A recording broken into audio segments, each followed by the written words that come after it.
before my body did. All right. So I did it.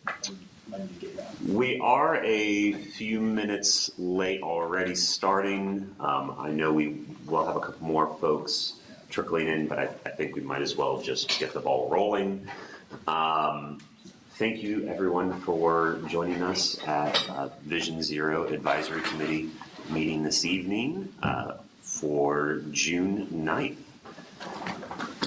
We do have a fairly light agenda tonight as far as the number of topics go, but I know we want to kind of have a more in-depth fail crash discussion this evening and moving forward.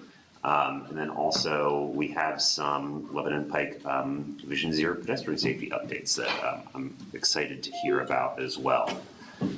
That said, roll call has been, is up at the podium. If you've not signed in, I believe everybody did get signed in now. Oh. Didn't know that was an option. There we go. Nice. Multiple projectors. Let's just turn on all the projectors. VR. That's right. All right, fantastic. So roll call, is on the sheet at the podium. Next thing we have is our approval of May minutes. Did everyone have a chance to? Well, do we have 1, 2, 3, 4, 5, 6, 7? Yeah, we have a quorum. Did everybody have a chance to read through, take a look at the May meeting minutes? Is there any discussion, comments, questions, revisions? No? Okay, do we have a motion to approve May's meeting minutes? Motion. Second. All in favor? Aye. Okay, fantastic. And that takes us next to public comments. Do we have any? We have a very light crowd today, but yeah, absolutely. Come on up, we got public comment. Brave to the rain. That's right. Hey, I got any time. I'm Will at the Safety Planning Coordinator at the Greater National Regional Council. I just came from the Southeast Precinct down there, and the Tennessee Highway Safety Office had a safety summit. They're redoing their 3-year strategic plan and action plan. And so the good news is we have an opportunity statewide for groups like this to come and give your voice, and the public too. Bad news is TDOT wasn't really there. So they're not aware of this. And I was reminded today that other states have the DOT and the safety behavior people in the same agency. In Tennessee, it's split. And so the safety office focuses on behavior primarily. They do their quarterly meetings. I'm involved in that. And then TDOT's doing their state highway safety plan. You know, and I'm like, next year we need to have a meeting together. I wish one of y'all were on this, thing. If there's people from around the state that were there today, but there's only maybe 30 or so.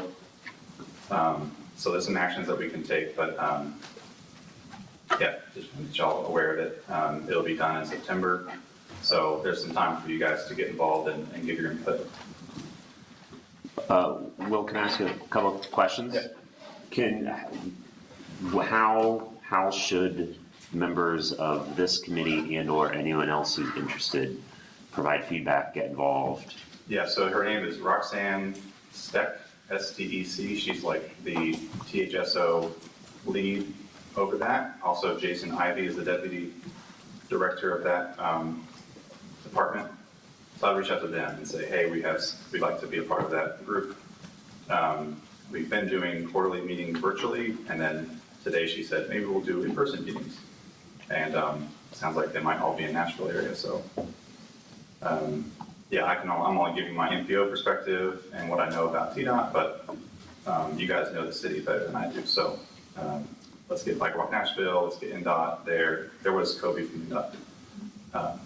But I think it's an opportunity to affect what they focus on. They know that behavior is not going to solve everything. They know infrastructure is not going to solve everything. It's a mix of all these things together. Yeah.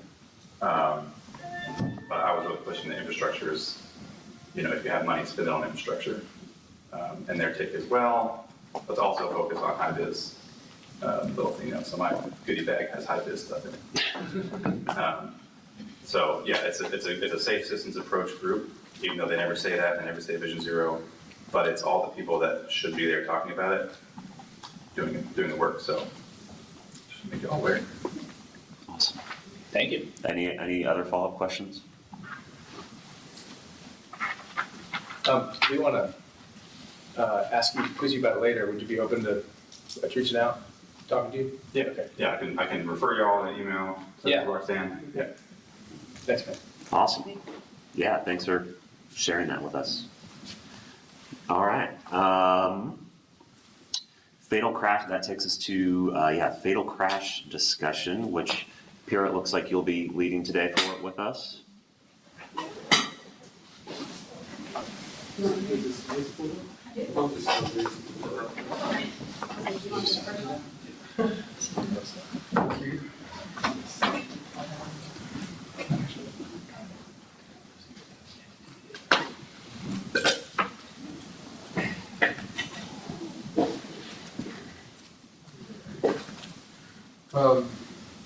All right, so that is our year-to-date update on our fatality numbers for Nashville. We're looking at 46 total fatalities in comparison to 37 at this time, or at the end of May last year, for a 24% increase. Based on the jurisdictions, we're up, across the board, with 71% on interstates, 10% in state routes, and 20% on local routes. For May, we had a total of 5 fatalities, 3 of them on interstates, 1 on state route, and 1 on the local route. Both the ones on the state route and local routes were pedestrian crashes, and we'll get into that a little bit. And then the further breakdown for local and state routes, we have 13 vehicle-to-vehicle crashes compared to 12. There's a 225% increase in pedestrian crashes, 13 from 4 at this time last year. Bicycle crashes are down, single vehicle fatalities are also down. Motorcycle fatalities, we've seen an increase in motorcycle and vehicle involved crashes. That brings a total of 34 for local and state routes for 2026 up to the end of May, compared to 30 for the same time period for 2025. Any questions before we go on to the next slide?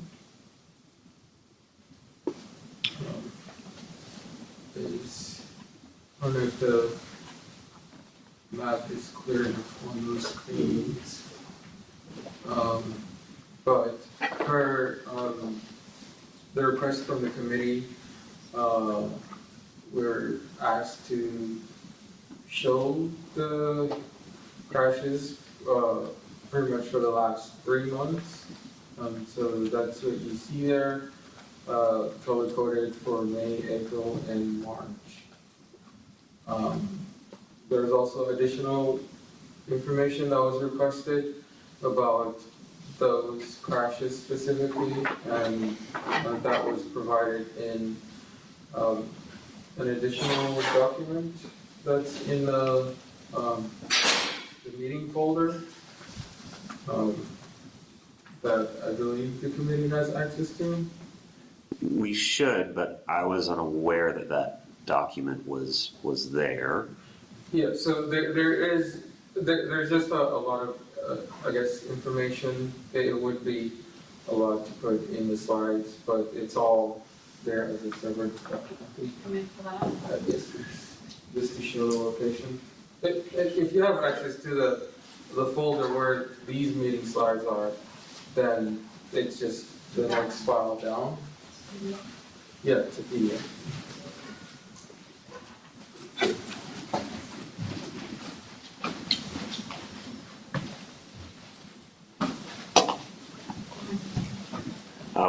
While you're pulling that up, I wanted to just say, did you have interest in a public comment, or do you want me to share about Open Streets, which I was going to do later?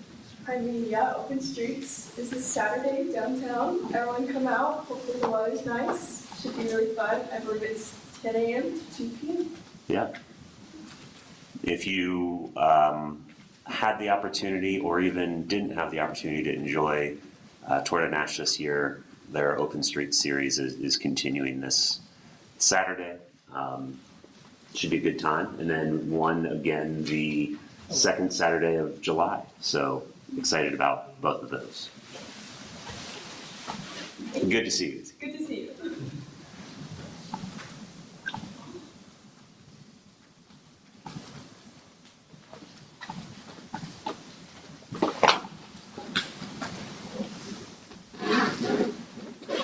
Those who have strolled in, thank you for fighting the weather.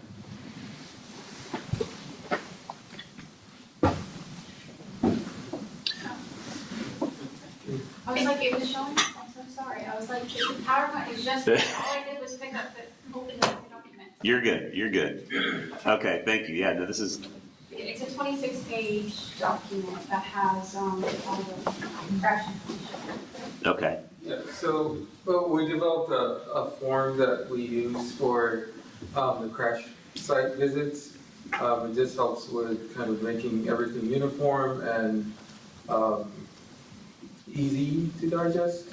So, Chrissy, you can scroll just for the first one. But as you can see from the top, we have some identifying information for the location, and then we drop a map, and then a crash map as well, showing crash summary for the past 3 years. And then there's a crash breakdown, and then some of the pictures from the site visits. More pictures, and then we have some of our recommendations that we have put in there, and then we just tick them off based on what's observed in the field. And then we have a field for additional comments as well. So we try to note all the upcoming projects. So you'll see for some of the state routes and some of the signals on the state routes, there are some chime notes that are included there. And then we'll also look for other projects that are funded from other sources. We include those in there as well. So things like the leading pedestrian interval will, now that this has been identified, how is NDOT taking steps to actually go and do those evaluations? Is this observation, this determination immediately being put in a queue for that team? Right. Yes. So it is in a queue for our signal team. They're evaluating that, and they're implementing them where they see fit based on the evaluation. When something like an LPI is put in here, is there a general amount of time that interval is supposed to be? Is it supposed to be enough for a person to completely make the cross, like just get halfway across? It's at least 4 seconds. Okay. So it gives enough time to establish the pedestrian inside the crosswalk. Is that everywhere? 4 seconds? Or? At least. Is there a priority level assigned to these after the fact? They in a queue. So you said, when they deem, available, is there a priority? Does it move to the top if there's an accident? How does that work? Well, that's all factored into it. So it's, I guess, chronological order when they come in. All right, so if the evaluation is done, then it'll move to implementation. Or if you have other like signal projects, it'll be like incorporated into it.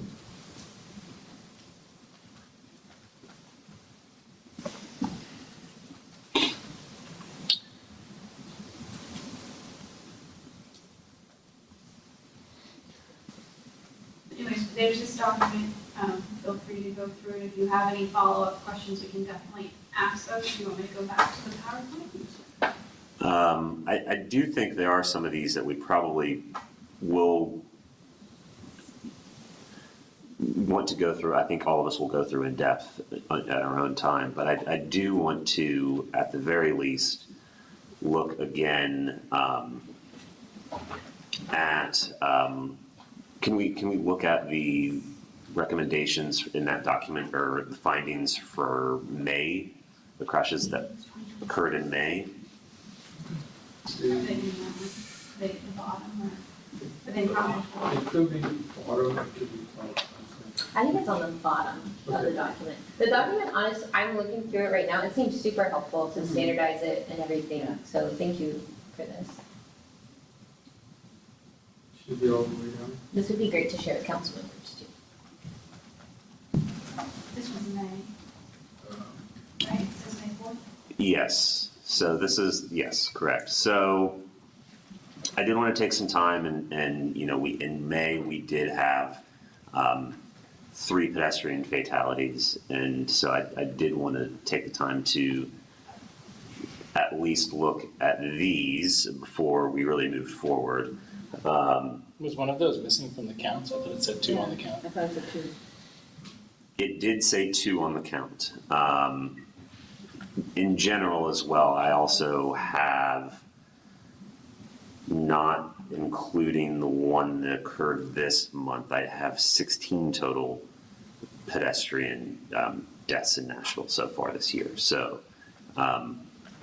discussing these was one of the reasons why I wanted to at least kind of help align on that number. Mm-hmm. But yes, one that I did want to look at here was, of course, this was when Billy Ray Swainer was killed. He had, the report is that he stumbled into the roadway. He had some instability walking and was run over by the tractor trailer. This intersection is, there's, as far as the right-of-way goes, things that can be done. I acknowledge the limitations on what we could do here without buying back some buildings and things of that nature. But, I mean, as you can see, there are a number of recommendations there. So. Can we maybe go back to the picture? Yeah, Sorry. This, No, you're good. I do want to look at that checklist here in a minute or two. I mean, this street makes no sense. If you look at this intersection, if you drive past it, I drive past it a lot.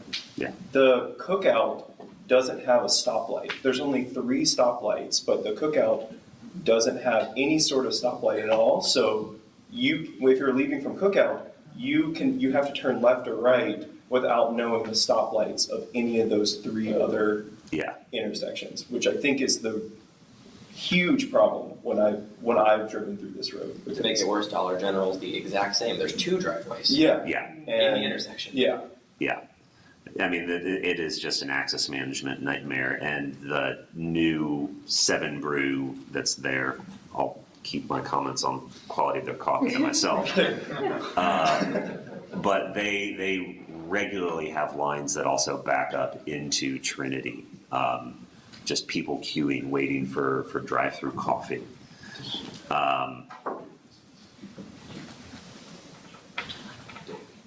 It is just a crazy intersection. I would welcome any other comments or thoughts on it though, but I do certainly agree that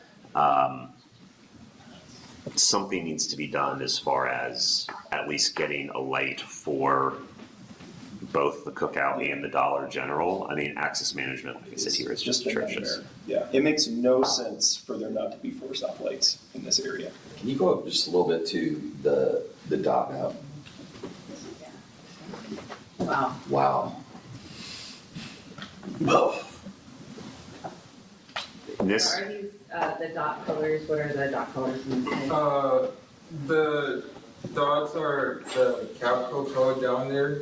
So K is fatal, A is serious injury, B is suspected injury, and then I think C is suspected minor injury, and then O is property damage. So fender bender, things like that. yeah, Those include cars and pedestrians and. yes. So this is probably not a particularly unusual map for an intersection this busy, I would assume. No. Is this the last 5 years? 3 years. 3 years. And you, yeah, I mean, you can see just based on the complexity of the access management there that I imagine just about all of them are angle crashes. A high majority of them are angle crashes. There is also, just for some extra context, the northwest corner by where that 7 Brew is now, it used to be a Checkers, there is a bus stop there, and then on the southeast corner in front of the Cookout is where the northbound 56 stop is.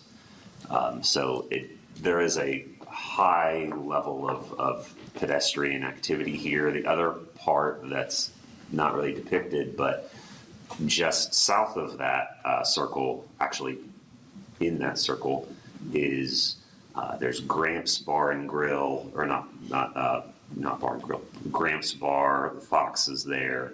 There's just loads and loads and loads of pedestrian involvement up and down that little corridor.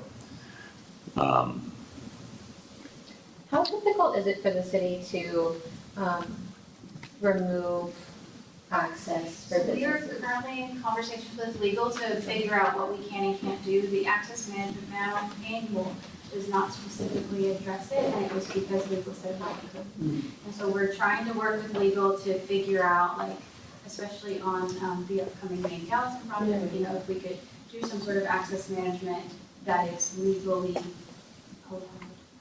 So I'm waiting to hear back from legal. I hope to have an answer by the end of the week because we've got to have the Main Gallatin plans done soon. But, So one of the things that I brought up, half jokingly, but almost just as seriously, and Christy, I don't know if you were joining our meetings at this point in time, and I don't know how valuable it would be, but like a driveway buyback program where like you know, some of these places that have excess driveways and connections, if you allow us to close one of your driveways, you get whatever. I don't know if it's a tax break or if it's a flat, whatever the metrics would be, but I could see that as actually being a possible way that some of our access management concerns would get addressed by willing people then providing them opportunity to do something like that versus telling them that they have to allows, right, a whole different shift in dynamic and tone as far as getting business owners to behave in a program like that. But yeah, this is just, you know, another note that I want to make on this one. This is the second year in a row where we've had someone with mobility issues stumble into the roadway and be hit and killed. It's tough to, right, people fall and die from falls all the time, but for it to be consistently happening that someone accidentally falls into the roadway, they trip, and then are hit 2 years in a row in Nashville is particularly heartbreaking. Both of the instances were when the driver was about to turn right as well. So I don't think that there is a perfect solution to solve that, but it is as someone who has a father with Parkinson's, it is a concerning trend. So yeah, okay. Can we look at the chart of the observations here that y'all had? On the slide? No, I'm sorry. It was just on that same PDF, just a couple down. Sorry. You're good. Relatable. This one? Yeah.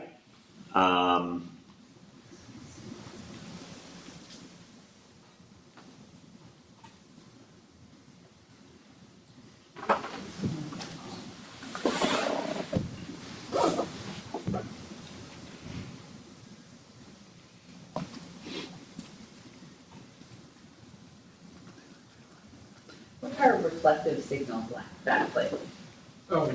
They're just backplates that are, So- it's like high vis. Where are they placed? right? On the- They're for the signal. So they're for the signal head, Okay. the Like the red, walk- red, the light, walk- yellow, Or, okay. right? And they go around that back plate so that, It's like additional contrast. Got it. yeah. Can you explain a ball bank study? It's a study to determine if the speed, if a curve can be taken at the posted Okay. speed limit. Got it. So like some areas where you have like the orange, yellow-orange warning sign, curve ahead with a speed limit that's lower than the posted speed limit, that's how we get there. Those are more commonly known as tube studies, right? Or is that something No, different? the two studies are just vehicle counts, Okay. speed included there as well. Thank you for the clarification. Any other questions or comments on Trinity and Gallatin? In terms of the daylight and realigning the intersection, is that the question of like what is possible here, or is that, It could be part of that conversation, okay, but well, that could be yes and no. okay. Because you're there's repurposing some of our pavement and not necessarily messing with access unless it's at the corner. So there's some Which is options very here rare. that are worth thinking about for all of those pieces of realigning. Yes, so there is an access management, and I actually just depicted here in the live form. Okay. It's not on there, but access management is just like the broad umbrella, and then we can do a bunch of stuff. So these are all the short-term recommendations at the top, correct? Yes. So who's getting the recommendations? Who's on the receiving end of that? That would be me. Sure, Commissioner. So we would get all the short-term recommendations, and we would either see if it can be a quick build, or if we need to do what we can do in terms of what we've got on staff for design, and, what kind of funding we have to get whatever materials. Is it something our in-house crews can do, or is it something our contractors can do?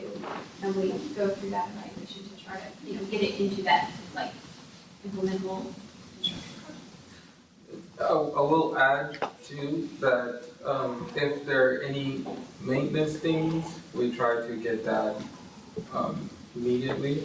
So if it's like a knockdown sign, we can just put that straight in. That's part of the ops budget, so we don't need to worry about funding for that.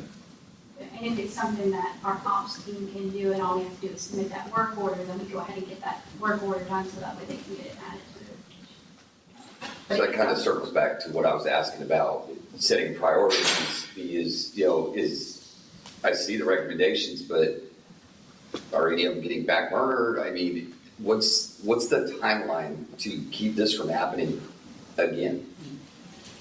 Preventing another 80 crashes. Sure.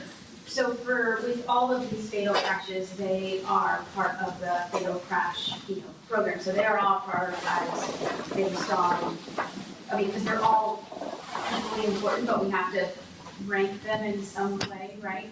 And so we, between Piro and Val and the team, they go through and rank those. So that way, like the worst ones or the high injury network ones or whichever ones, go to the top, and then we work our way through those. And we are in the process of getting quick build designers on staff, or not on staff, but we have an active solicitation out right now.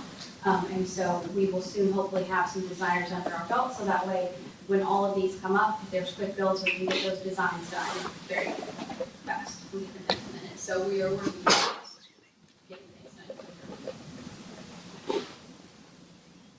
done. I know this was not the intersection where Olivia raised a question about the signal timing and the pedestrian intervals. That was East Palatine. Correct. I'm just wondering if that also applies here at this intersection as another opportunity to do some enhancements related to signaling. I see you didn't mark the LPI. So there is I have marked signal upgrades. Okay. So that's something that we'll have to talk to the signal team about, including the signal for the cookout to come out. Right. I know it's a relatively new development, so I'll have to check if they were conditioned to do anything there and that wasn't cleared, or whatever mechanism we have in-house to do that. It's new as in 8 or 9 years, I think. Really? Yeah. Okay. I've lived very close proximity to here since 2018, and I don't recall Cookout not being there. Okay. I'll go back and check. No, it's all good. I'm just okay. All right. What is the next one that we have for May? Sorry, can we pause at the additional notes on this one too? I just wanted to. Truck restrictions. Yeah. Okay, all right, thank you. So this one is April 29th, so should I skip this one? Yes. Um, We're going to McRory. May, right? yes, I do want to, unless anybody would like to specifically ask questions about the. Actually, can we look at the recommendations here for this one? Because I know we did talk about this one in depth, but I'm curious to see what.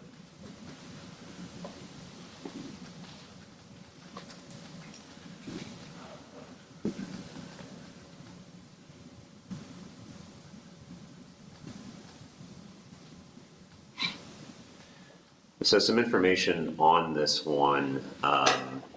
Yesterday, Traffic and Parking did vote, and it's a street over, but for 3rd Avenue and Junior Gilliam Way to have an all-way stop control there. So they will be adding an all-way stop sign in. As well, additionally, Brad Freeze said that one of the NDOT's LiDAR trailers is there last week and I think some of this week, observing and recording the vehicle movement in the slip lanes. We had even started talking about that these slip lanes are absolutely insane and crazy. A 180-degree slip lane, that's I think 130 feet in diameter, is just not good for an urban core whatsoever. But then Eric, you had shared the developer on the southwest corner is already looking at removing that slip lane there. Yes. Yeah, I think they approved their development already. And they had they removed the slip lane and the building came pretty much up to the edge, the sidewalk edge. Okay. I'm pretty sure that was approved by NDOT development. This would have been like almost a year ago probably, if that was approved. But yeah, they didn't progress the building. So what I'm reading in that context is that these slip lanes are actually on private property. I don't know. I think they're NDOT right of way. And NDOT is agreeing to forfeit that right of way. That's what I understood from the developer proposal. Yeah. Okay. Interesting. Yeah, just a general reminder how much of our public space is taken up by roads that could otherwise be relatively useful, productive. Yeah. Land use. Absolutely. Okay, interesting. So I just have a question. Did the content of this crash say that it was between a pedestrian and a scooter user? It was a individual on a Lime bike. Okay. And they were hit by, I believe, an F-350. Yes. They were what? Hit by what? A Ford F-350. His name was Larry Smith. Do we have any information about why the all-way stop was sought and approved on 3rd Engineer Gillian Way and not also at 2nd Engineer Gillian Way? I don't know, we would have to ask. Yeah. Third Avenue could have gotten more scrutiny after Dot Dobbins. That could. Yeah, But now it's a year but not later. only at that other. Yeah, no. But We know how slow things can be sometimes, but I just wonder if that's where it originated and it's just taking this long, I don't know. but if we could find out, like, Yeah, why. I don't know if it's something, I don't maybe let's know more about traffic and parking. I don't know if you have to submit those agenda items in advance, so like if you wanted that as a thing, then they would vote. So. Yeah, Maybe nobody just submitted.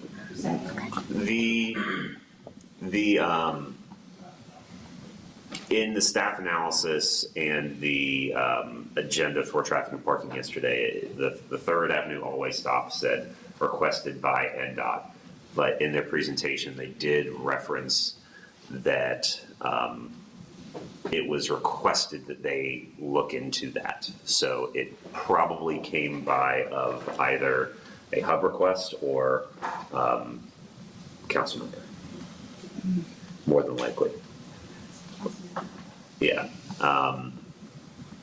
But nonetheless, I would also agree that 2nd Avenue North here, also the T intersection, would highly benefit from an always stop control there as well.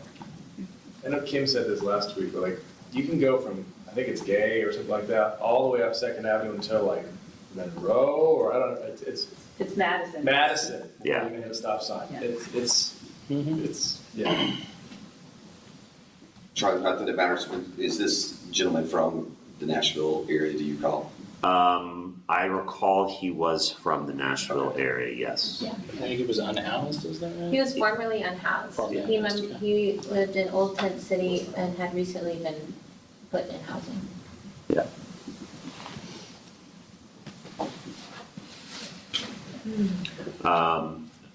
Okay. Thank you for touching base on that one.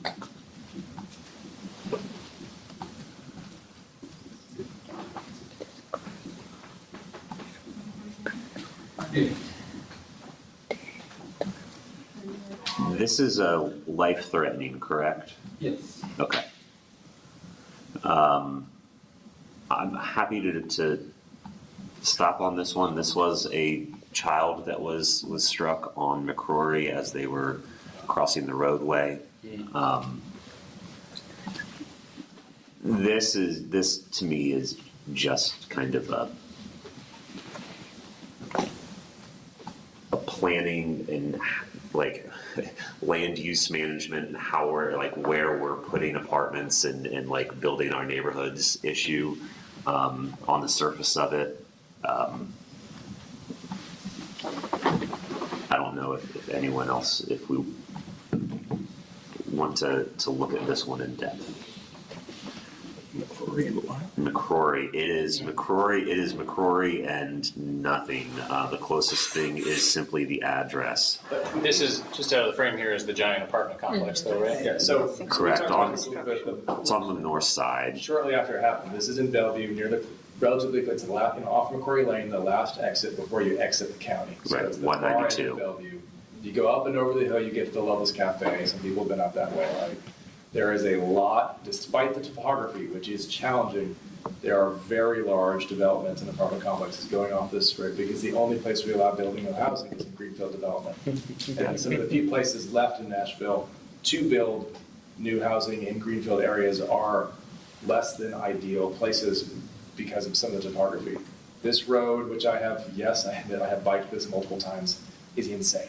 I have had multiple lawsuits personally that I have fielded professionally that have involved horrible, fatal and near fatal accidents on this road over the years. It's just a rough, the pictures do not really do it justice. So we are building housing in a place that is a pretty wretched place to live.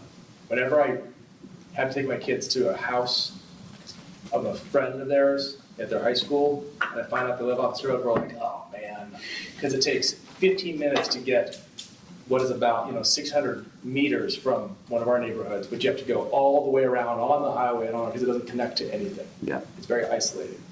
So this is a story probably about land use more than anything. Yeah. But if you put people out like that and kids can only be around these very fast roads, 55 miles an hour is very common. Yeah. I'd be shocked if the 80th percentile was less than 55 along here. And since it hasn't been updated as a fatal crash, I assume that means that the child is I sure hope so. alive. I've regularly looked for updates and I've not seen any. And I think Peter alluded to this, but I think it's worth noting too that this is Barnes Fund housing, which means that it's, Really? That's what I heard from someone else. But I think it goes to show also, to Peter's point, and this is outside the scope of our INDOT friends, but that when we make it impossible to build low-income housing in places with resources, this is the fruits of what happens.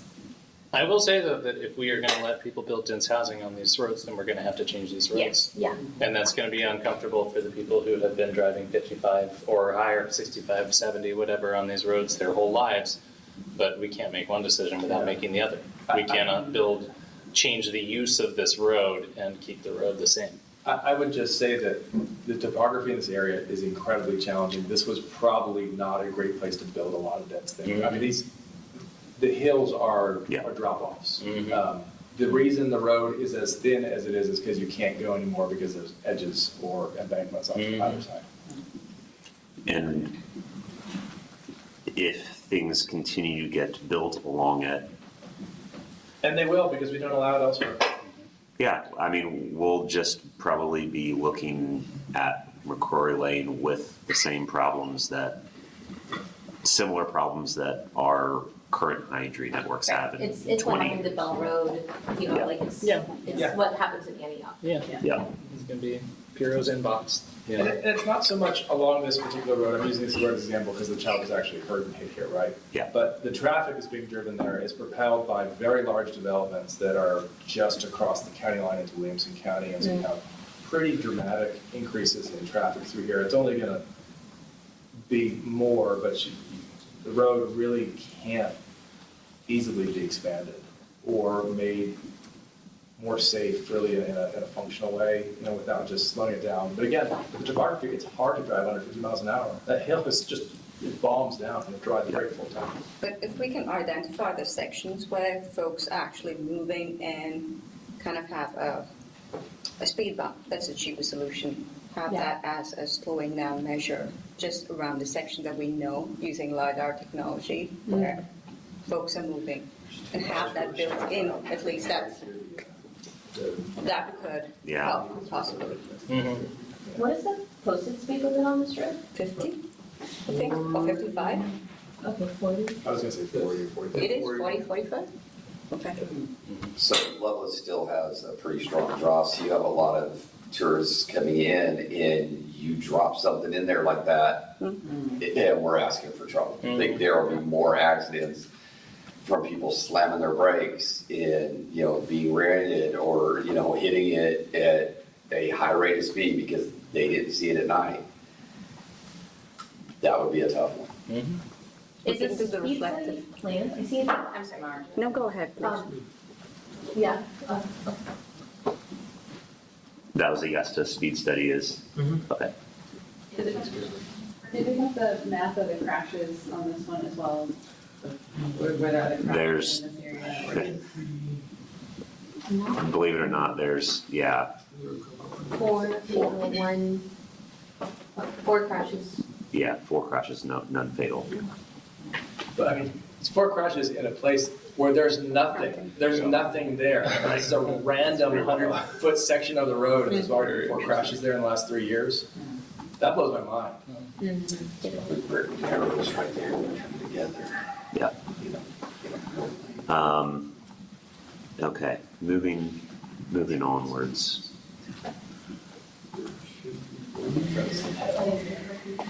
This is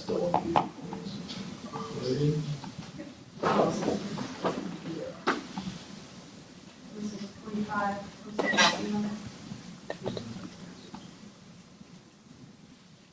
Sorry, where is this? This is, yeah, Harding and Donaldson. yeah.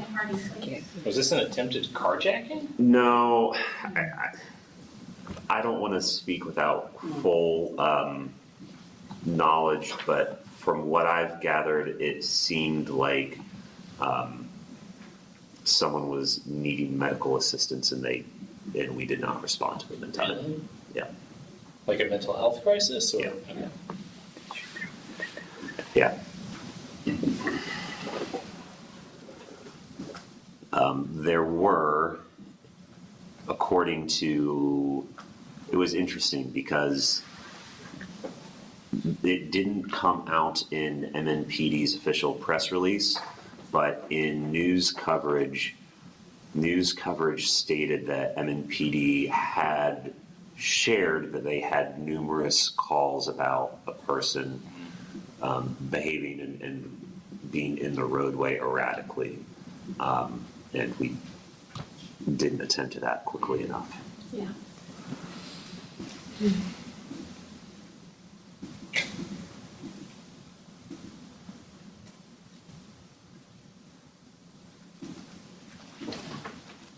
That said, there still are some incredibly bad roadway engineering decisions. Yeah, it's not a Talk good about a road. bonkers intersection. And like it's It's not good. I'm getting dizzy trying to figure out what direction to go. I live pretty close. This is how I get to the airport, and it is a bonkers. Like the road just ends and becomes another road, and you turn left to stay on the same road. It's insane. It's very crazy, and it's also very close to a greenway, which is less than a mile long. It's very close to some homeless encampments. It's very close to the Southeast Precinct. Yeah. And, it has a lot of community resources there, and people have to go there for a number of reasons. It's not directly on a bus stop, but there's a lot of people without cars who need to access this area, and so they end up having to walk here. I'm honestly surprised that this is the first fatal injury here. I think the bike lane improvements that are listed under the short-term recommendations are a really good idea, also because in this part of town, they provide a lot of pedestrian access as well. Yeah, and particularly there are buffered bike lanes here. They just don't have any delineation. Yeah. So delineation would narrow the roadway, Yeah. serve to certainly slow drivers down. So, Honestly, if anything, the crazy left turn is so confusing and non-standard that I actually think it does make drivers slow down. Like it doesn't go, what am I doing here? So there is that at least.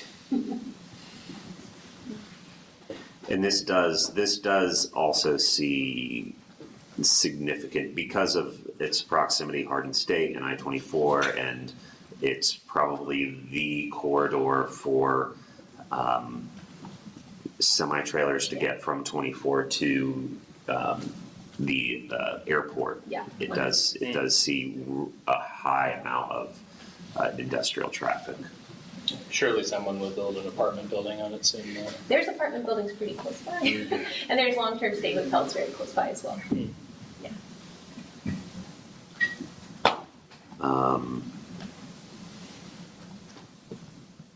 Is the triangular median have a curb? Is there a height to it? Yeah, there must be. Yes. I was gonna say, It still 'cause- get onto it, but I Yeah. think it does have a small height. This even with the big turning radius that a truck might need, which is debatable, but I think there's a lot of room on the road to like manipulate the geometry. Even with, you can maintain a lot of those turns. I think there could be substantial buffer on both edges of those turns. I think pretty easily. I guess but then it takes getting rid of that triangle, the median area. So that might be beyond the quick build scope or any response. Certainly beyond a quick build scope, but I could see this actually being a nice roundabout. Yeah, I mean, there's a ton of room. Rob, is this where it comes off of Hardin onto Donaldson Pike, like when you're going the back road toward like Murfreesboro Road or the? Yes. Okay. So yeah, I mean, obviously there's a great amount of improvements that can be done in this intersection, but unfortunately, I think that this was definitely more of a medical episode than. What this highlights again for me is that because we don't have any systemic data on pet counts, we don't know if people are walking here or not. It's not a road that should be walked on. It's very much not designed to be walked on. It is not designed in a world where anyone has ever walked anywhere. Are there people walking from the service centers and the extended stays on this road in significant numbers? We just don't know. You know, it is a core weakness of our approach to this stuff and the toolkit we have that we don't know where people are walking and aren't. Yeah, certainly. I don't know, Charlie, you mentioned it, but roundabout, I mean, if there's a more prime example of something that should be a roundabout, I don't know what it would be. Is there any way we can make sure that comment gets passed on? Like, can this be considered as a roundabout? Sure, we can try to talk to Tito about that. Yeah, I mean, And see what they have wanted for the intersection. I mean, the traffic coming from the other direction of Harding is minimal at best. I don't think I've ever gotten stuck there. You know, there's not Like a towards lot. the airport or away? well, and I mean, and that's why. Straight across or making that right turn onto Donaldson Pike. Oh yeah, no one's ever. Yeah, I mean, like, Yeah. And I mean, that's essentially why there's no stoplight there, because everybody is just always turning left if they're going to the airport and turning right if they're coming back from the airport. So yeah. And then the other fatal crash that I had for May was an interstate pedestrian crash on May 16th. This was one that WKRN had reported. It happened at about 9 p.m. at night. The details that I have are an unidentified pedestrian was killed Saturday after being struck by a vehicle on I-24 east near mile marker 56. Crash occurred shortly after 9 p.m., forcing the closure of all eastbound lanes for several hours. No further details have been released. That must be why that wasn't on the counts, right? Because the counts only break down state and local, right? It's on the state side. Okay, that makes sense. That's why it wasn't counted in that 2 figure. Well, that was nice. That was Iceland. Beautiful. Ooh. All there for it. Yeah, okay, cool. Thank you, Barry. Any other comments, questions about? There was 3 interstates, is that what you're talking about? There's 3 interstates and 1 state route, 1 local route, so it's 2.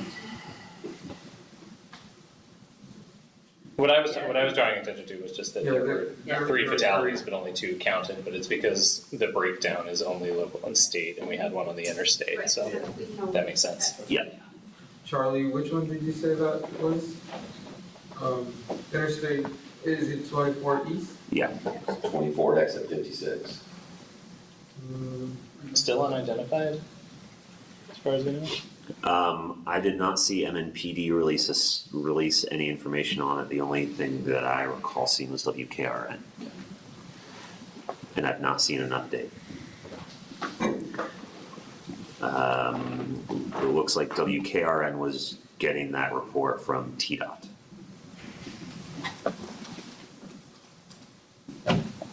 Bigger picture, we continue to track ahead of 2025. I think 2025 spring might not be like the best comparison, but obviously we're not on track for our goals for Vision Zero. We continue to increase in terms of overall fatalities. Just to say it out loud, emergency steps need to be taken. Like we are just shambling towards what seems like inevitable because we're not really taking steps that I think are appropriate to what is a public health crisis. Yeah, Just to say the quiet part out loud. Our trailing 12 months is 36 pedestrians and 3 bicyclists killed. 2025, there was 24 and 4. And 2022 was our highest with 44 pedestrians and 2 bicyclists killed. So, Also, big picture, just out of fairness, a good chunk of these are interstate increases, right? I'm talking about the increases from last year. So we're seeing more interstate increases over which we have relatively little control, but our local roads are up too. And the goal was to significantly reduce fatalities over the 5-year period of the Vision Zero plan. And we are, halfway through year 4, and we are not going in the right direction. yeah. Indeed. And we're fixing it 1 corner at a time. Right, I mean, like, funny, but also, we have not given, NDOT, for whatever reason, does not have the tools to fix it in a systemic way.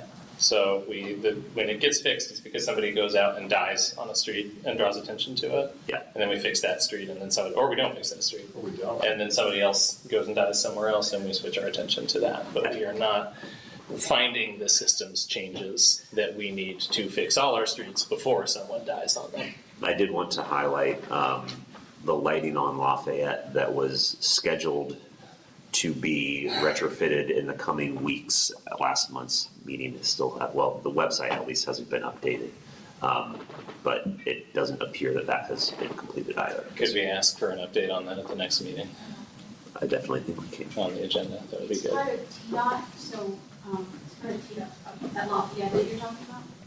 Yes, TDOT is working on a small section of it. There's an active project that we've had a meeting on. TDOT's updating the lighting there? Yes, for a portion of it, around Division to 5th or 6th Ave. So this is down by, what is the name of this roadway that Basically, where it's Like like just just for Trimble, Chestnut. yeah. So this is further southeast of I-40. I mean, there is that section that's colloquial known as Pie Town. I'm not sure who gave it that name, but developers. Realtors. It's a great name. I am.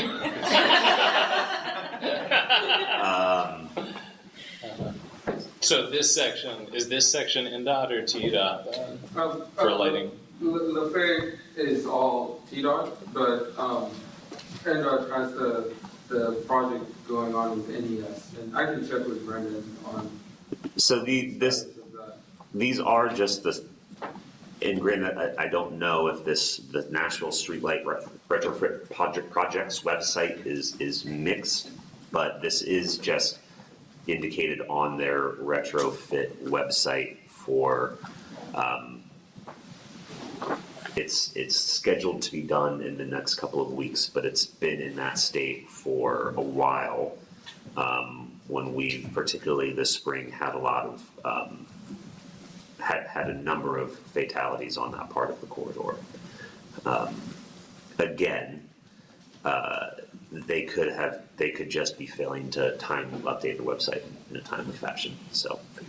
I don't know if the right expert will be there, but we do have a Region 3 TDOT meeting on Thursday, so I can bring that back now. Okay. That'd be great, thank you. Okay. I would love to hear about some improvements on Lebanon Pike. How about y'all? Okay. Yeah.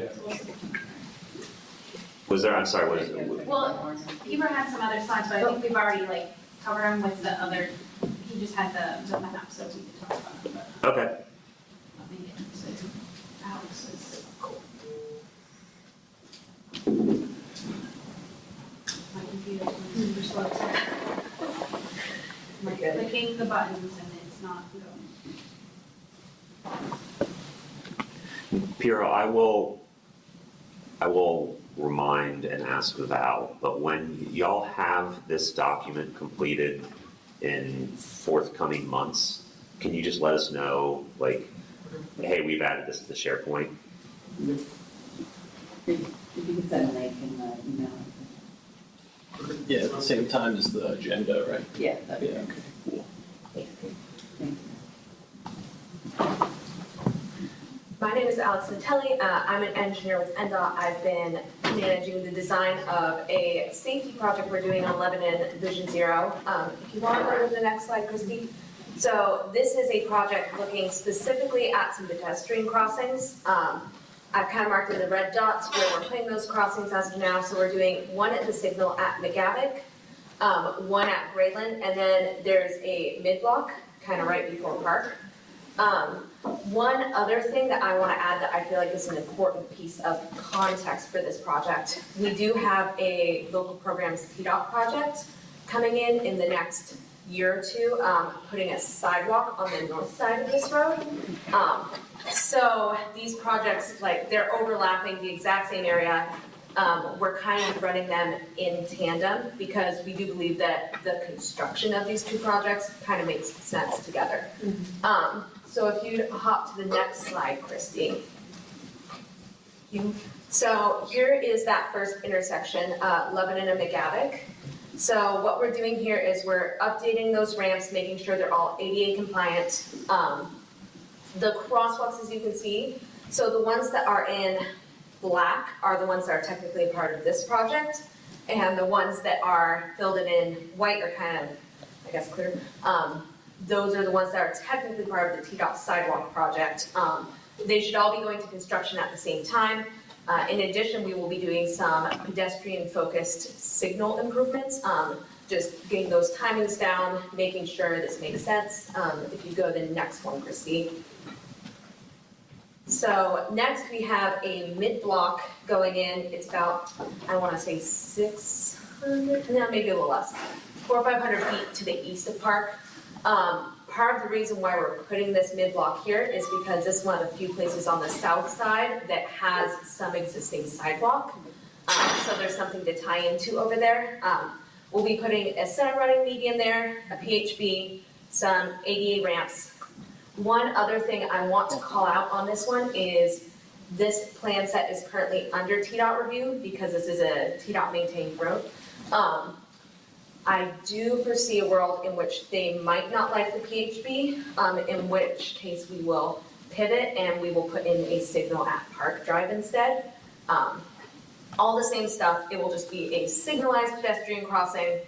In that case, we probably would have to coordinate some with WeGo, see if it's possible to get that bus stop moved, because it would be a little far away at that point.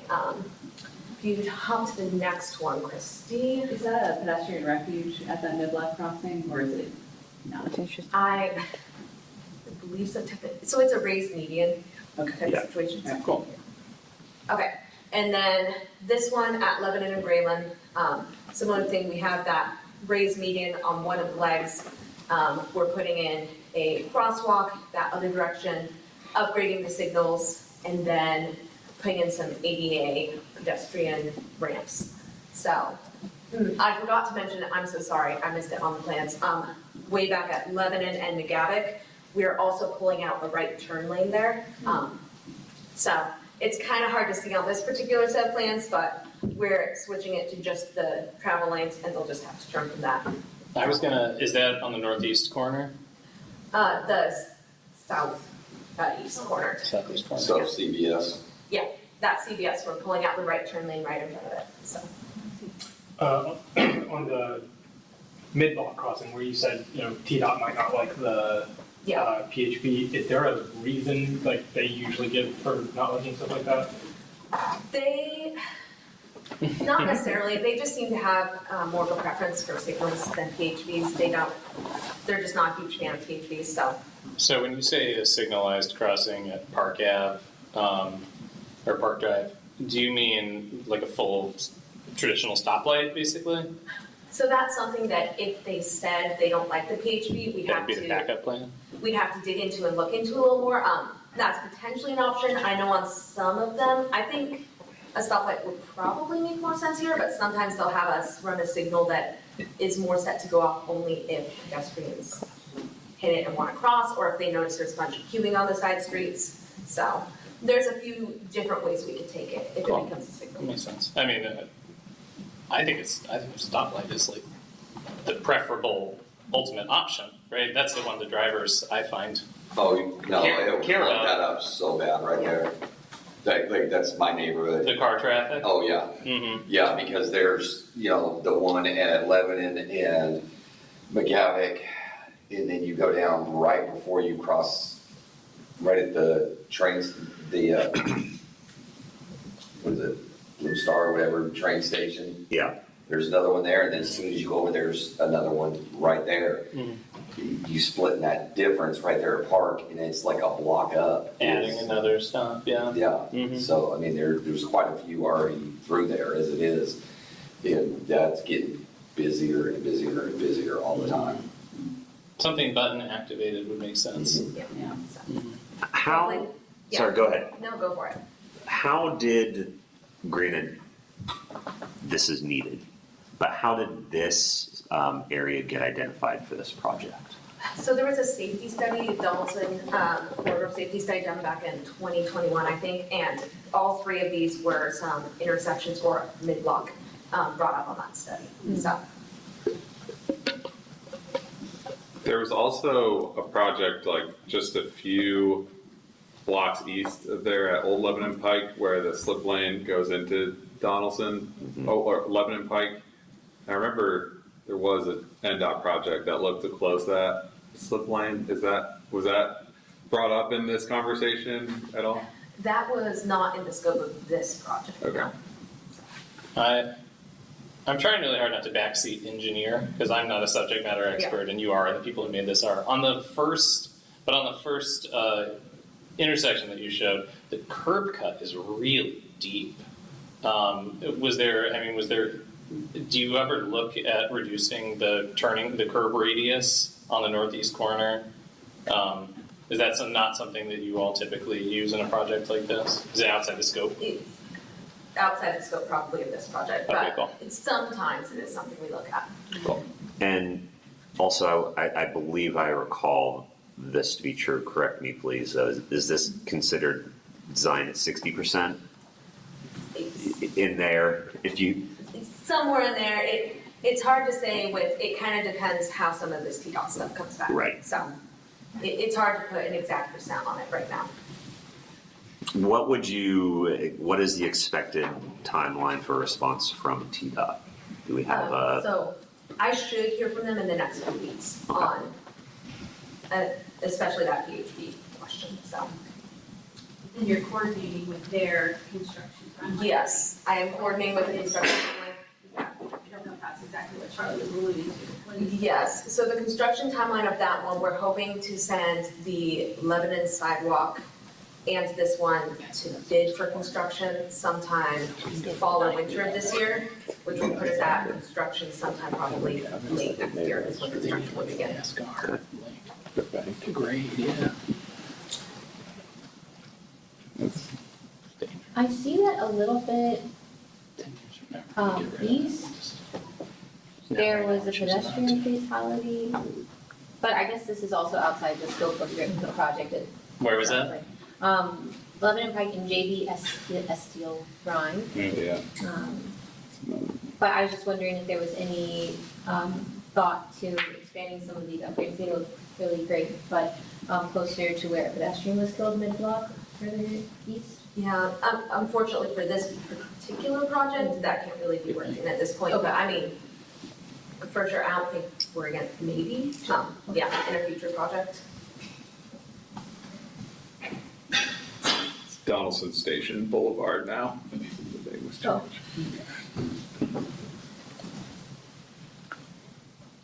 Well, I'm glad this is happening. Thank you. So the southern side of the mid block is a Tim Hortons, right? I believe it's a Domino's. Or it's a Domino's, Yeah. or it's some sort of. Yeah, just a little. It's right there with it. I mean, they're. I wasn't right sure. next to I each wasn't other, sure yeah. if it was like directly from the like Sure. staircase of the church Yeah. directly Oh, across. That's what I thought too at It's first. slightly to the west, I believe. Okay, cool. Yeah, it's not directly across. Okay, cool.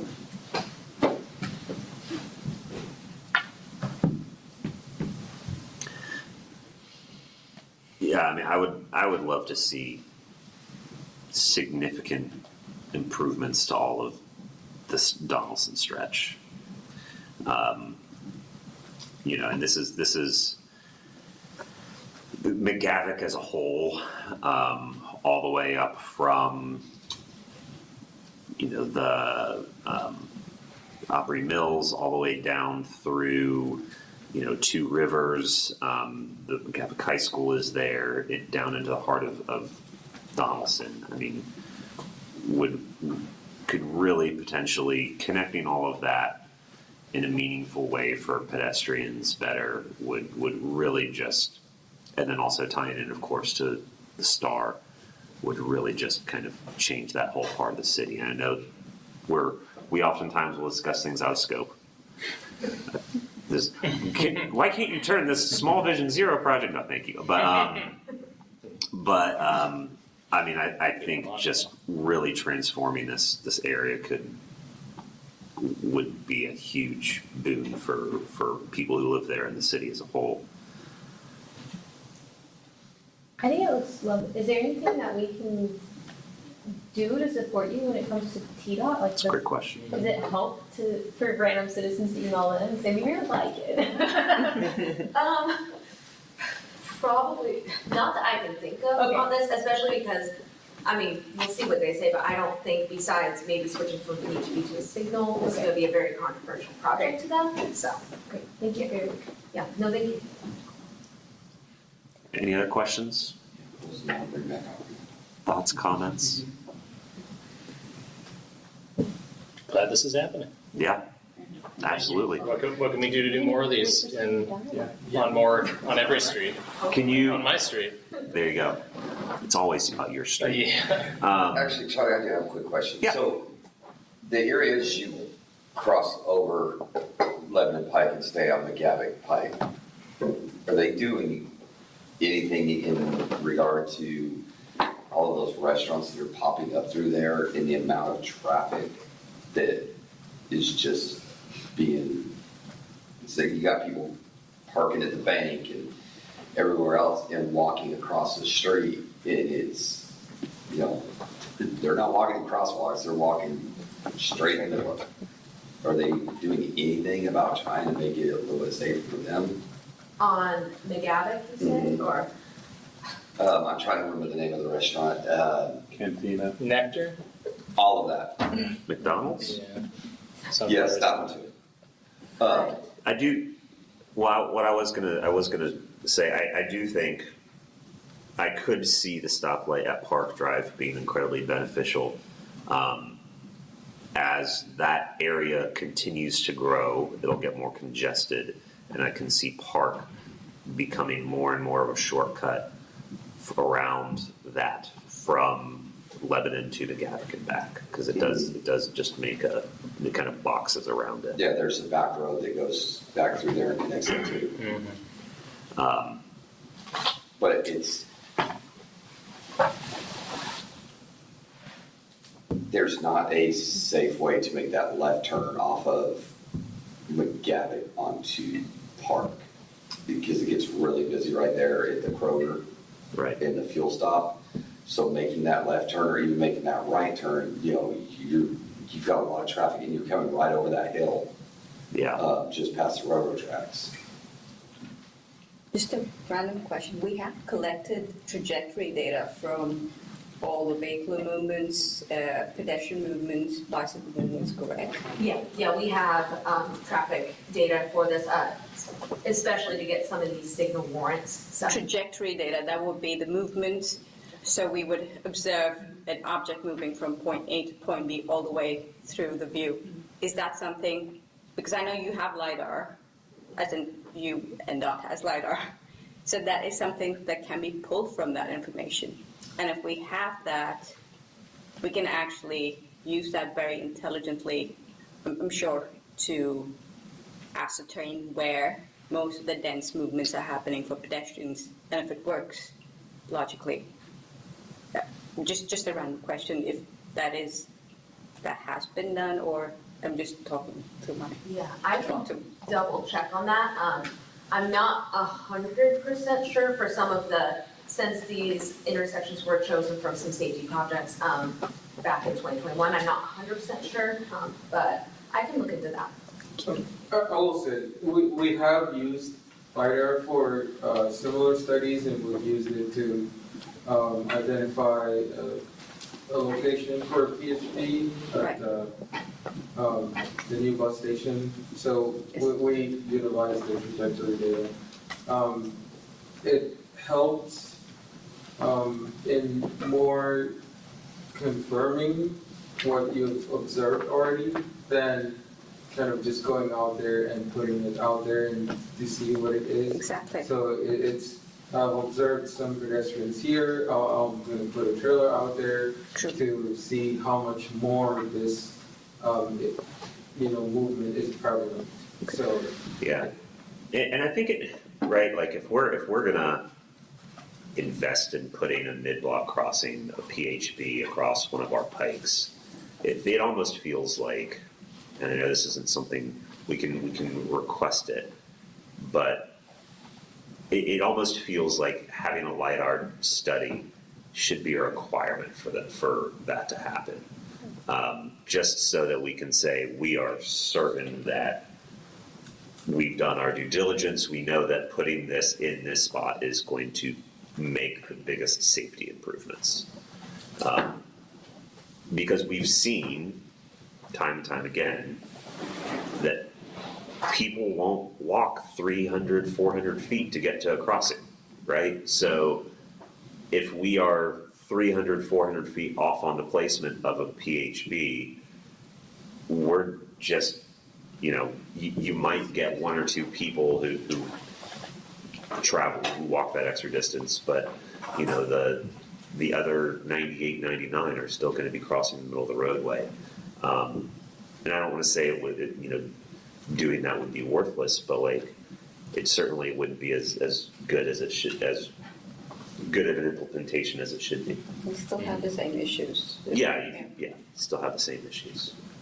I think that's why, the bus stop, I wonder about the bus stop consolidation, and because there is one more just east of there that's about the same distance from here, and if TDOT preferred the Park Drive, then I would hope that, because we know that those bus stops create a lot of crossing, whether there's a crosswalk or not. So I would just hope there was some coordination between where the placement of the mid-block was and the future bus, or the bus drop off. We will definitely be coordinating with WeGo on that, seeing what can be done.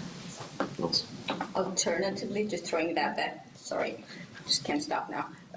If you have cameras around the intersection or close to the midsection block where you plan to have these, if you can have video data, you can easily get the trajectory information from there.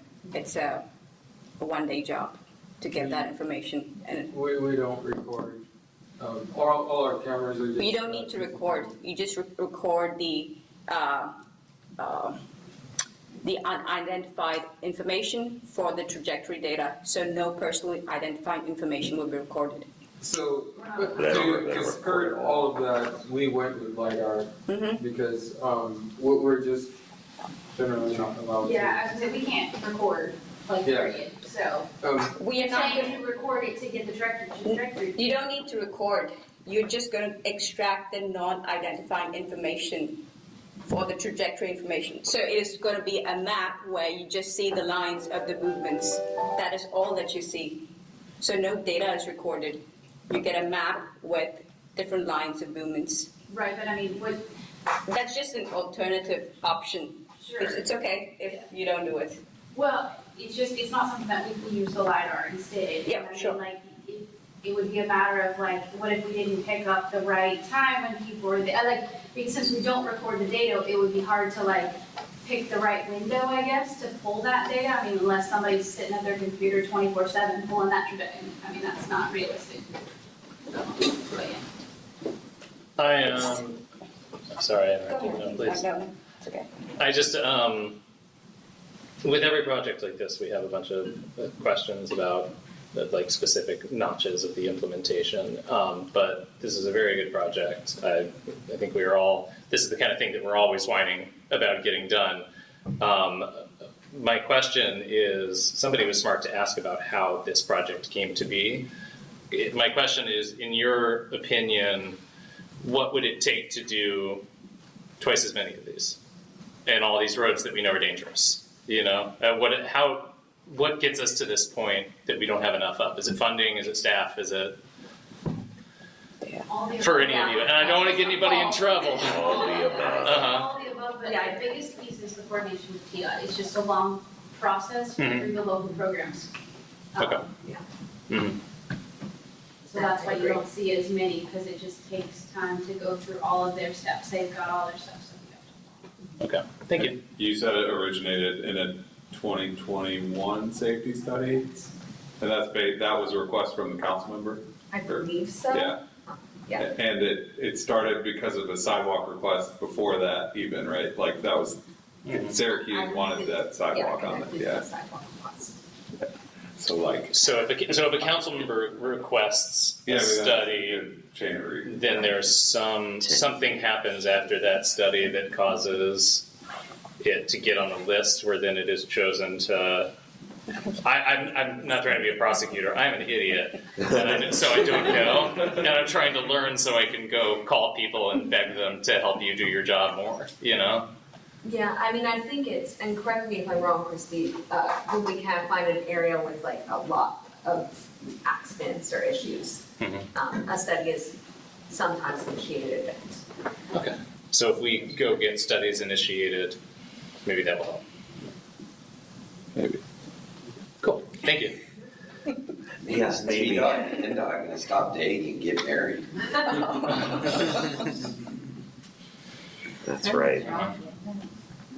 Yeah. The NDOT and TDOT relationship status it's complicated. I mean, I will say, like, we have a large state legislative delegation from Nashville, who are all very involved people and very responsive to constituent concerns, and I'm not sure if they are aware just how constantly we are beating our heads against the wall with TDOT to keep the city safe, you know? And I mean, that's their concern. That's the kind of thing they're responsive to. That presumably, I wouldn't give them your name, any of you, but that would hopefully help you guys do your job better if maybe the legislative delegation from Nashville knew that this was such a problem for us. Yeah. That's something I think this committee should consider that we could do to give air cover to NDOT. Yeah. But it's just like Chris said, that on the Fayette, depending on what stretch you're on, determines who's responsible for it. Totally, yeah. That part is asinine. It makes absolutely no sense. I agree. And trying to get them all on the same page is why we are having conversations like this. Or the one 20 minutes ago where we have to see, that people perish because of it. It just makes no sense why they cannot get on the same page to make something happen, even if it's just for an immediate, let's prevent this until we figure it out. Let's prevent it from happening again. Yep. Any other, let's switch back to Lebanon Pike. Any other comments on this project? Okay. Just a request to update us when you hear back about the mid-block crossing. Yeah, we would love to hear TDOT's response. Yeah. Thank you. Thank you, Alex. We are now left with the unusual situation where we have 30 minutes. I've got a couple points that I want to just. Yes. Okay, we're fine. Yeah, well, so I mean, normally we would have new business and kind of an agenda conversation, so I think we can make time for that. But Peter, go ahead. One thing I want to ask if NDOT can address in the future, just like an update or an ETA for the mobility lanes that have been sort of partially announced. So the Connect Downtown plan had mobility lanes that were planned along a couple different corridors, and I think some of the configurations may have changed a little bit over time, depending on what we're doing with Second Avenue and some other things. But I'd like to have an update about that. I'm personally interested in it because that's how I get to court now after my office moved, and it is a disaster at the moment. That'd be nice to know what the ETA is. I heard very encouraging things from business owners about the conversion of 7th to include mobility lanes, because I think that was like relatively little trouble for them, and they thought that was like great, So I thought the feedback was good. I just don't know why it hasn't happened yet. And I think last I heard, maybe in early spring, there was some movement on part of it, but not Union. And just kind of like an update on kind of where we were at. And it may just be like a 2-minute, like this is where we're at. I don't know, but it'd be nice to hear from that. We can make that part of an upcoming agenda. BPAC did get a presentation on it recently. Not, I don't believe this past month, but the month prior. Additionally, I will say I was disappointed with that update, although things were moving forward, where we are basically, the headline is we're doing about half of them and about twice as long of a timeline. The other thing to note, I believe we will be getting a new Connect Downtown implementation administrator going forward. So I'm not sure how that transition will go. I say we, NDOT. Yeah. Brent's departure. Yes. Yeah. So Brent Schultz is departing NDOT. He was current Connect Downtown project administrator. I don't know what his project name is, lead. but he's retiring again. Yeah. He had previously retired and then came to work for NDOT and then is retiring again. Maybe it'll stick this time. We'll catch him in the mobility lanes, riding his bike around. Did you have anything else that you wanted to? So I told Val in an email before I realized that she wasn't going to be here that I was going to bring this up. I really wonder if this is sort of a question for the future, but some of the other folks, not on this committee, but the committee alumna of Catherine McDonald had publicly posted some of the responses on Up Nashville to some of the things that she reported, particularly during some of our very disruptive periods during CMA Fest. Yeah. And I know that CMA Fest is not a normal week in Nashville, but I think we have to also acknowledge that Nashville has a lot of not normal weeks. And it is falling over itself to the tune of hundreds of millions of dollars trying to buy more not normal weeks for itself in the years to come. So I think it's fair to say that when we have a lot of visitors to town, it matters how we respond to the needs of people getting around, and that focusing on vehicle traffic is oftentimes fairly self-defeating and has some real safety consequences. So she has publicly posted some of the things that I've also seen in some of my responses from Hub Nashville, where I thought reasonable requests were dealt with fairly dismissively. And I don't think that is what we want to be doing with a information gathering tool. And I wanted to talk to NDOT about, or I kind of hear from NDOT about how we can improve some of those responses. I've had a lot of my relatives tell me nope, and then like 2 months later, the stop sign actually gets put in. And I'm like, well, if it was a no 2 months ago, or if it was wrong 2 months ago, why was it right 2 months later? I don't know, or vice versa. So I think that's a topic for future conversation. I'm not particularly impressed with some of the things that I read, unless Catherine is photoshopping them and is punking us all. It's not very positive. You're talking about Hub Nashville's responses to your specific requests? And the responses through Hub Nashville, particularly from personnel from NDOT. Yeah. For example, I've made requests for some of the mobility lanes on Union, and literally had people come back and tell me, nope, not going to happen on Union. And I'm like, isn't that in Connect downtown? Like, is that not literally part of the plan? You know, so somebody's not really looking at this, and is sort of, that there are disconnects there. Yeah. I'm curious, I don't know that specific instance, like which team that went to, like maybe it went to the wrong, it was assigned to the wrong team or something, if you're getting it, you know, incorrect response. And that But it's might be the something we issue. can look into for sure. I don't know, but as a user, I don't get to pick, right? Right, sure. You know, I don't even get to pick how many questions I have to go through before I report a car parked in the middle of a bike lane, right? You know, I'm currently 14. So we're at the mercy of what NDOT and Metro set up. It would be nice, having waded through those questions, if you got a response that actually pointed in the right direction. I think we can ask about that as we follow up with our request for a near miss tool. Yeah. Okay. Yeah. But Austin's, but additionally, I do want to highlight something you said where CMA Fest is not a normal week for us, but it is a normal event. We do it every year. And much to your point as well, we have so many other events constantly in Nashville, not necessarily of that scale, but we do have some of that scale. You know, we've held the draft, we're going to be hosting the Super Bowl. I hope we're going to put our best foot forward next spring when we host NACDO.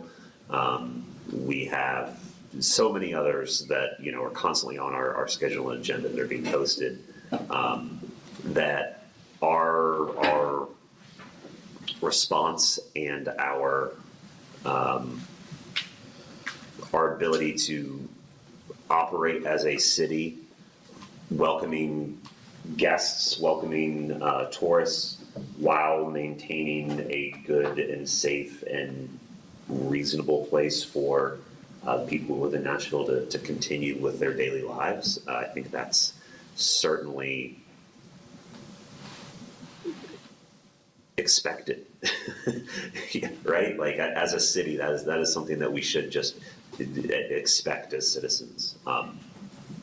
You know, I've last year, not this CMA, but last year, I was on 4th, and this was right after actually Catherine had compelled the city to fix an ADA ramp, and for CMA Fest, I was down there on my bike coming back from somewhere, and they just had a huge trailer parked right in front of, like, it was not a trailer, like a mobile light, right, to like illuminate the roadway and everything, but it was parked right in front of the ADA ramp.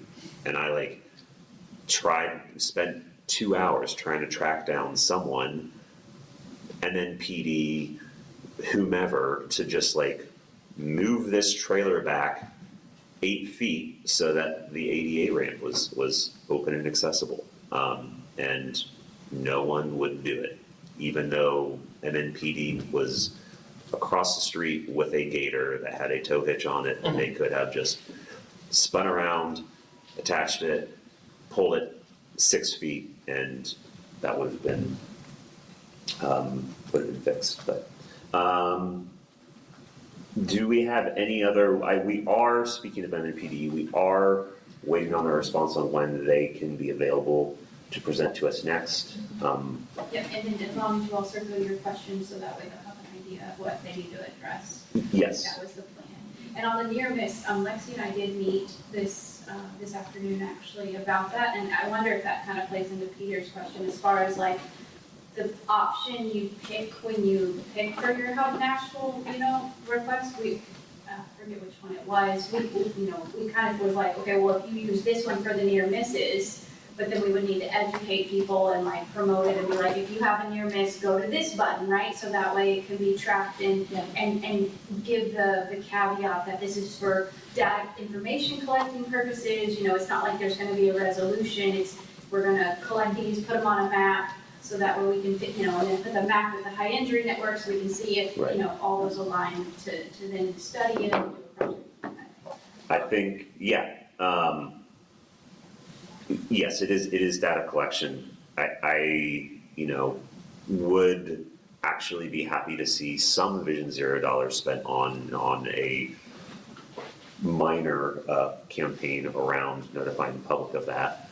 I do know, I bet we could compel Civic Design Center to make a post or two about it. I bet we could even probably get Walk Bike Nashville to make a post or two about it, maybe even GNRC. But that way, if everybody knows, like, you go to this button for a near miss, right? Because it doesn't necessarily say near miss, but it was like, I forgot what, it was like that very first one on the left. The first one is public safety, but Yeah, then so- we thought it could fit into streets, roads, I think we need something that's actually, that says near miss. I was gonna say, Why not just? Well, add so that? they're I think they're referring to the overall taxonomy, like when you first open up Hub I don't know anybody who actually navigates through that. I just search on the chart, Yeah. and I think that's how most people do it, because Yeah. it's so. That's the only way I know how to find reporting like a maintenance request in the parks, because I cannot find it without a text search. Well, that was what, the ITS folks told us or whatever, right? Like, you just have to pick which button you wanted it to fall under, so that way we can collect the data. So I think it's something we can do. I don't know if we can make a new button, but like if she was And they saying. did mention creating a list of keywords that would come up for people to search, so. Sure. We can think out of the box, because. Can I ask clarification about the police officer? So for when Metro Police comes, are we aiming for a particular month? And are they waiting on us to ask questions? So we're waiting on them to say when they're When? available, but then once they say they're available, we Okay. want your questions to circulate. Sure. We will, yeah. Prepared Okay. for the meeting. Yeah, absolutely. I also do now officially that Parks has named a new assistant director for Greenways. And we also do have as well a new executive director of Greenways for Nashville. I would like to hear from them and hear about their vision to improve the Greenway networks. We don't regularly talk about greenways. In part because people don't die on them. Yeah. That's very true. They're great. But I do think that, us championing more greenways as providing options for people to find safe ways around Nashville that don't rely on or certainly have less vehicle conflicts goes a long way at just promoting Vision Zero as a whole, right? So I particularly would like to hear from them and learn more about their background and where they would like to take the Greenways program in the city. I do know Greenways for Nashville has started, at least internally, recognizing that greenways are part of our transportation network, which is a huge paradigm shift from the previous Greenways administration, if you will. They were only ever willing to view greenways under the lens of recreation. And while I certainly enjoy riding my bike and walking on greenways for funsies, I also do it to get to places. And there's a Greenways Commission meeting tomorrow at 11:30 in the Parks Building, if you want to And if you really want to, Robin would love it if you sent an email to Metro Legal and asked them why they don't have their meeting minutes at bare minimum published for Greenways and Open Spaces Commission, which has, yeah. Okay, is there anything else in the next coming months that we particularly, that I may have forgotten, or that we particularly feel like we need to take a look at? Kim, yes? I was just wondering if we had any updates on the WeGo access ride points that the other Kim, raised at our working session. Arthur Ave. On Arthur Ave, yeah. Yeah. I do need to follow up on that.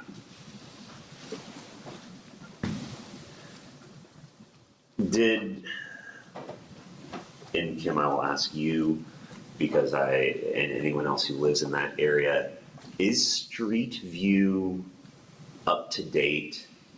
I'm not sure that it is. I'm not positive. Okay.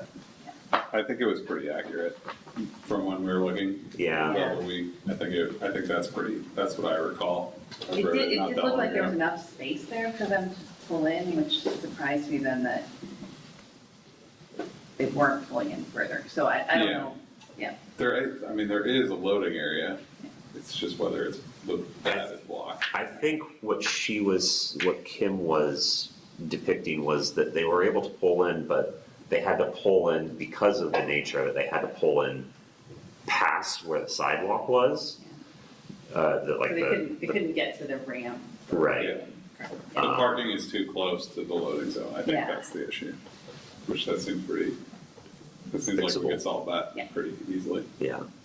Well, it's the deployment of the lift from the vehicles is where there's an issue at, and it was so ironic because I walked out right after Kim a couple weeks ago and was watching the gentleman get her loaded up, and he wasn't on a flat surface, and watching him try and step on the outer barrier to get it down enough so that it would lay flat. Yeah.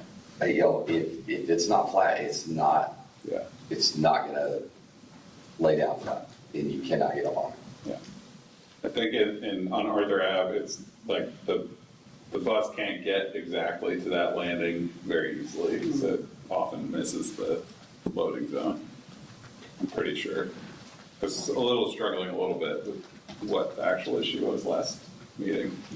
But she said like it was going down at an angle, and one side would be up, one side would be down. Yeah, but if it was able to go to the loading zone where it's supposed to load, then it would be flat surface. I just don't think it can get to where it's marked. I don't know. It's hard to say. Well, and it needs to be flat, correct me if I'm wrong, on each axial dimension, right? Yeah. So if you're on a hill, it's not gonna. It's not. So that's not a set spot. It's not really pretty flat. a Yeah, hill and right there. the sidewalk is flat, flush so, there too. Yeah. But So it's it only might a be helpful if short. we could It's just only a get little window. Yeah. Info from Field trip. from Access Ride, like about what the issue is, why they're having an issue getting it flat or getting it where it needs to be. Yeah. Because if it is just the marking thing being too close, that's I simple. think if there was 3 less parking spots, then the bus could come in and park wherever it needed to. I think that would be three spots would probably be controversial. I don't think it should be. I think everyone in this room agrees. We know, and ironically, we know a council member who lives on that road. Yeah. Thank you for reminding me on that. Any other things that we particularly top of mind that we are interested in looking in the next month or two, discussing the next month or two? I have if nobody else has. Go ahead. I have a thing that I think would actually kind of be an example of what we could report under this near miss feature that doesn't really have a place right now in reporting. I think it was about 8 to 10 days ago, there was a crash in Germantown at the corner of Monroe and 7th Avenue, which is less than a block from my house. What happened was the driver was coming into the neighborhood off of Rosa Parks on Monroe, stopped at the stop sign, the pedestrian started to cross on 7th Avenue, and the driver drove right into them. And that, I mean, I think there are like lots of issues there. I think it was like an attention issue, most likely on the part of the driver, without getting into too much. But the pedestrian who was slightly banged up, there was a pet who was seriously injured. But the issue was because they all left the scene to go get attention for the pet, the police would not take a police report on the crash that had happened. And so there's like no place that is recorded other than anecdotally in email from the daughter of the person who was hit. And so having some places for neighborhoods and neighbors to report those kinds of incidents feels important to me, because we go back to that data when we look at what is warranted for stop signs and what is appropriate for an intervention. And if we don't have a way for anybody to report that, then we have a gap in our data. Should we ask MNPD about that practice too when they're That would here in a month or be two? a question for them. For sure. to Yeah. ask them about. I wonder if Nashville Crash can have a.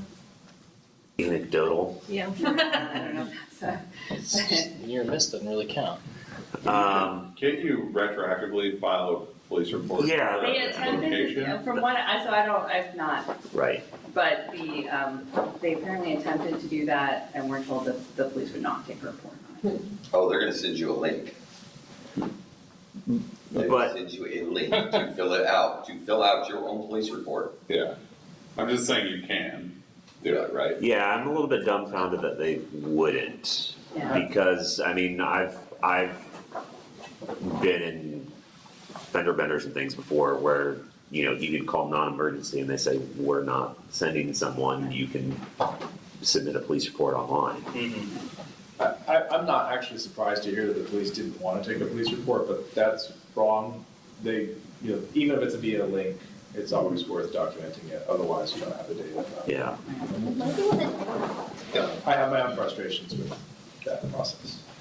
Yeah. If it's worth mentioning, when I was hit by a vehicle on my bicycle on Nolensville Pike, MNPD didn't want to take a report.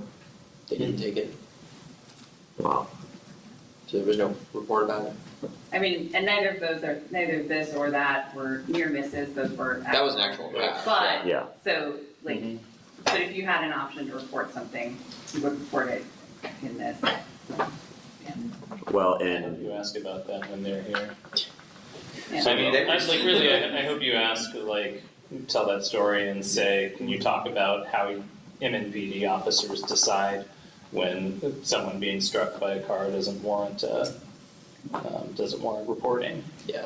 So did they respond and just not take a report?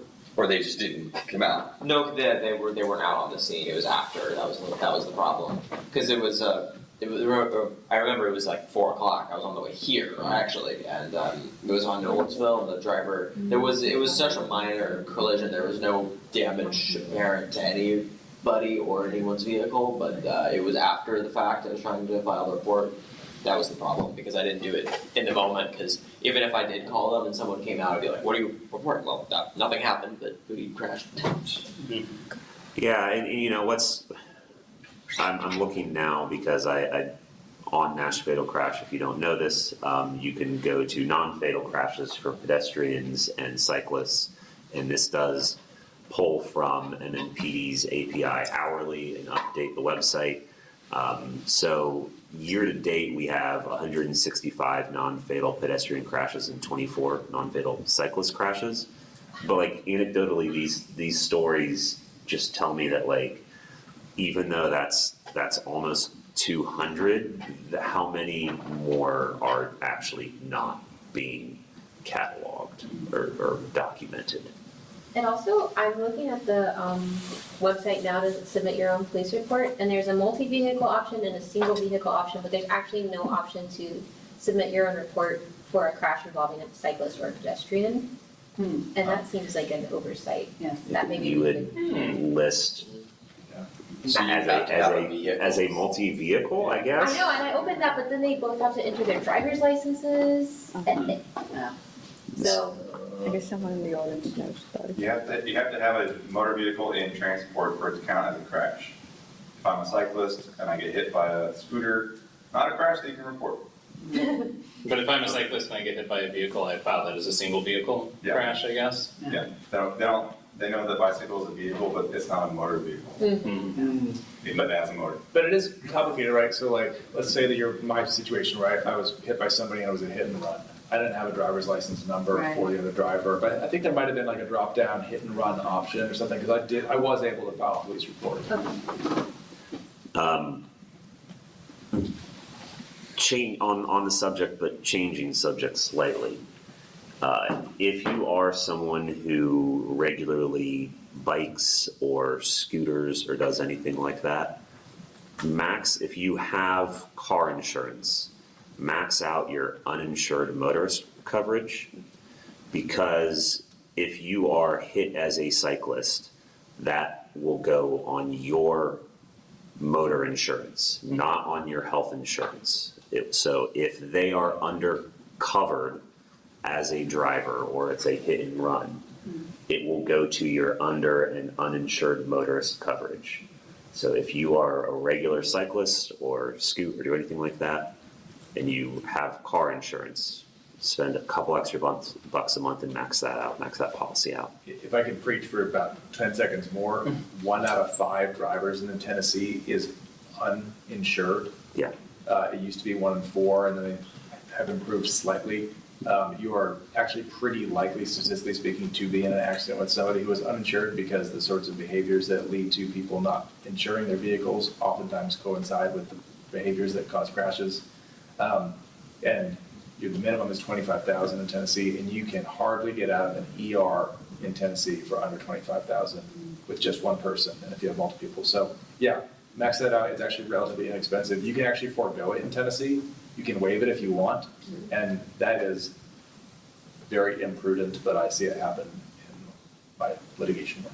Yeah, that is a quick insurance soapbox. My UM or UI, uninsured or underinsured motorist coverage is what it's called. And mine had to pay for my hospital visit when I got hit. Yeah, because it was a hit and run. We could never identify them. And that's one thing that most people in the urbanist walking and biking world, many people are unaware of. So, all right, we have a couple minutes left. Any last thoughts before we adjourn? I guess I have like a question. How many people on NDOT staff use a wheelchair? Right? Because anecdotally, I don't need an exact count. See, okay, I kind of expected that. Oh, I can totally make that happen. Yeah, and I bring that up specifically because, I was brewing on it for a few minutes, but looking at some of the stuff, someone putting up the light in front of the ADA ramp, and it's these are things that could, a lot of the time, be very easily prevented if you just had someone in the room who was like, "Hey, wait a minute," and that's usually enough, right? And I mean, we come at it from an economic approach of if you got someone on staff, yeah, you got to pay them, but if they just say, "Hey, wait up a minute," they can save you $50,000 some of the time. So I kind of wanted to put that out there. Not that we can do anything about it right now, but just in the sense of I want it floating around in the mix of a lot of these problems might be solved if we had more people who were impacted by these things, getting the opportunity to weigh in early on rather than retroactively. Not that you or anyone in this room necessarily has the ability to make that decision, but we can at least complain about it. We have an ADA program team, Yeah. and so they're looking at those issues, but nobody that I can think of even in this. So Most all of our jobs require, we have to check the box that we, so I don't know. Yeah. I can't think of, there might be somebody, but do you have an actual ADA coordinator, or do you have somebody that was assigned another role? no, we have an actual ADA coordinator because it's part of the requirements, we have to have it. Oh, one would think, but so does every metro government office, and there's not a single one of them that are certified as an ADA coordinator. I don't know about the certification piece. I do know that every metro government. Oh, no, I do. I just went through the whole thing. I literally just got certified 3 weeks ago, and I was in a meeting, and it was brought up of how many metro offices are their ADA coordinators actually certified. And it's because they found somebody that had a couple extra hours a day. Here, you take this, you're gonna field the complaints. And that's what it is. They're fielding the complaints. Well, I think for NDOT side, we are, using our ADA coordinator to make sure that our, we have the curb ramps and we're doing things with our ADA coordinator as far as project wise. Can't speak to the other metro departments. But it's like, brings up what Austin said, it's what's happening after that's done. Preemptively, that's amazing, that they're looking at it, but it's what the realism is once everything is in place. I was just out at the Speedway for a weekend, and I literally pulled up and watched every one of their ADA porta-johns pointed into a grassy field. And I had to go find somebody, and I'm like, are you kidding me right now? There was a sidewalk that was literally right there. All they had to do was turn them. Yeah. But people don't realize what that looks like for somebody in a chair. Moving a light, moving a porta-john, any of that. So, I'm not attacking you. You just hit my hot button with that one. It's what happens after the fact. We can plan all we want, but it's execution. Thank you. Yeah. Well, theoretically, any of our projects, we have the engineering, the construction engineering inspection. So if it was turned the wrong way and it's not shown that way on the plans, then that inspector should catch it so the contractor moves it. So there are some checks and balances, but you're right. I'm sure a lot of things. Yeah. All right. Motion to adjourn. Second. All in favor? All right. Thanks, y'all.